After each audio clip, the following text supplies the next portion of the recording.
2023 wasn't too friendly for the Golden State Warriors.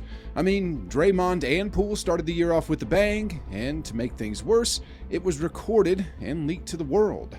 Not long after that, Wiggins got injured. Then not too far long after that, Steph got injured. Then when Wiggins finally returned, he vanished again. As a result of all this, lineups were never stable at all. Like one week, it was these guys playing together. Then the next week, it was these guys playing together. And honestly, the whole thing looked like a complete mess. The James Wiseman project was also scrapped as he got traded for the return of Gary Payton II, who also was injured, by the way. Those sneaky Trailblazers, man. But anyway, to cap off the year, the Warriors also had to deal with arguably the toughest opponent they've ever faced, the all-referee first team. It was just a huge gong show of a year, and if I had to describe it in 2 words, I'd call it championship hangover. Ladies and gentlemen, sometimes you just gotta take 1 step back in order to take 2 steps forward, and that's exactly what the 2023 season was all about. Going into next year, however, things are gonna be different.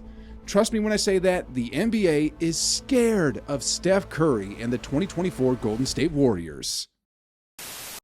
So I've got like 5 solid reasons why the Warriors have a great chance of winning the 2024 Larry O'Brien Trophy, and by the time I finish, I think you'll also agree with me that next year, Steph Curry is going to get ring number 5. And since I just mentioned Steph, why not start with him? So, reason number 1 why the Warriors are going all the way next season is because Steph Curry is going to be on a mission. In the NBA, there are 2 types of players. Players that play for a paycheck and players that play to win. And after watching the NBA religiously for about 2 decades, it's pretty easy to spot who's who, so trust me when I say that Steph Curry isn't here for anything else but to get his hands back on this. And here's what's scary for the league this upcoming season.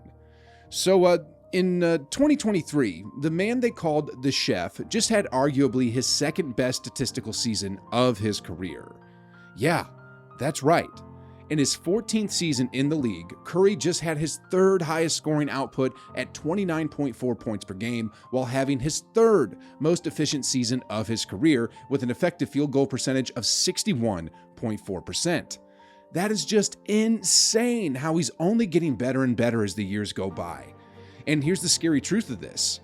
If he did this despite the championship hangover and despite all the turmoil the team was going through, just imagine what he's going to unleash onto the league next season when he's hungry and when his team is complete. And speaking of team, that's actually the number 2 reason why the Warriors are going to be the last team standing next season. You see, despite how they looked in 2023, they're just a few moves away from being legitimate championship contenders, even on paper. And even without a big trade, this is still possible, and here's what I mean. You see, all they got to do is 3 simple things. Number 1, fix the relationship between Poole and Draymond. Number 2, develop Kuminga, Moody, and PBJ. Then number 3, get a few bigs at a low price. So with Iguodala likely gone due to retirement and DiVincenzo likely gone as well because of salary cap issues, there's at least 2 open roster spots. All the Warriors got to do is fill those spots up with players like JaVale McGee, and they're good to go. There probably will be a few Shaq and a fool moments, but hey, players like McGee get the job done. And honestly, there are quite a few of them out there in free agency, but in the odd case that the Warriors don't get any of them, then they could just do what Miami did and draft some hungry G League players. Man, despite losing in the finals, what the Heat were able to do in the playoffs with a team filled with undrafted players was nothing short of amazing. Oh, and before I forget, those 2-way contract players, the Warriors should make one of them a big as well. And I have absolutely no idea how Steve Kerr in the front office managed to fill the 15-man roster and the 2-way spots with nobody standing 6'10" or taller. That just baffles me. Anyway, let's move on to reason number 3, and that's health. Honestly, the Warriors' inability to stay on the court in 2023 led to so many problems for Steve Kerr and the coaching staff. I mean, rotations were never set, players didn't know their roles, and in the few chances when they finally started to get the hang of things, someone else gets injured and the whole cycle starts again. Well, in 2024, the roster is going to be a lot more balanced in terms of size. The younger players are going to get more playing time, and as a result, the minutes that Steph and the older vets get won't be as high, and consequently, they should be healthier. You know, in the NBA these days, staying healthy is pretty much half the battle. I mean, if Kawhi Leonard and Paul George weren't injured in that first round series against the Suns, it could have been them facing the Nuggets in the second round, and with their size and length, they would have posed a bigger threat for the Nuggets. And if Giannis didn't get injured in that first round, we might have seen a Greek Freak versus the Joker in the finals. Or even if Tatum didn't roll his ankle in that first play against the Heat in Game 7, Boston would have likely advanced and would have posed a much higher threat than the Heat did in the finals. Anyway, if the Warriors can manage to stay healthy in 2024, I got them coming out of the West for sure. And a huge part of that is also going to be because of reason number 4, and that's Jonathan Kuminga. You know, in a recent video, I talked about the possibilities of trading Kuminga, but honestly, that's only for legit 7-foot all-stars like Lauri Markkanen and Karl Anthony Towns.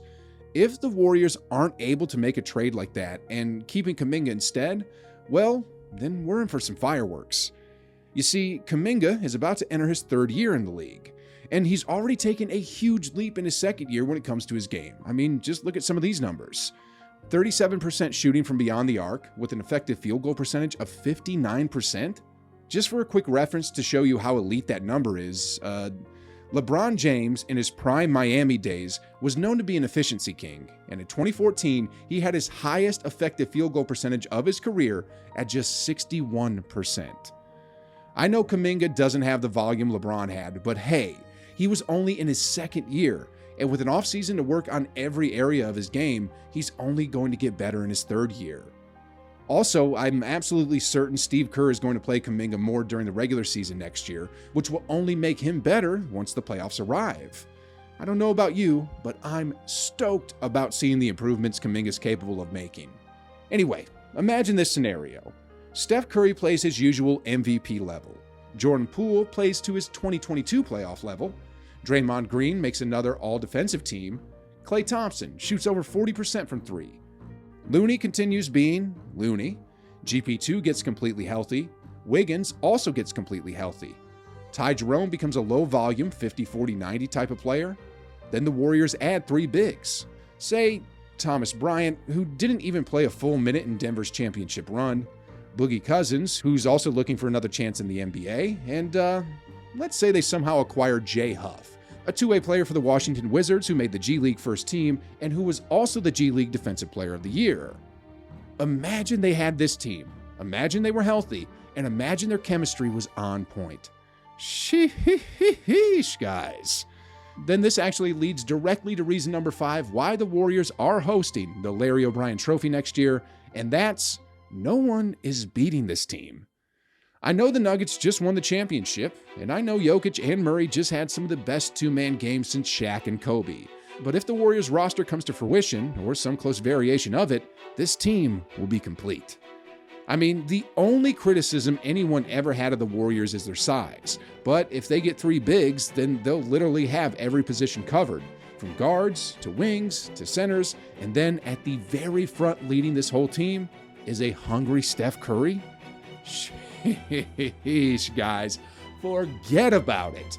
Honestly, the only thing that's a bummer about this whole situation is that Dylan Dynasty Brooks is no longer with the Grizzlies and that Ja Almost Morant is going to be suspended for potentially the entire year. I mean, it's all good and everything with the Warriors winning the 2024 championship, but it'd be much, much sweeter if they completely ran through Memphis along the way.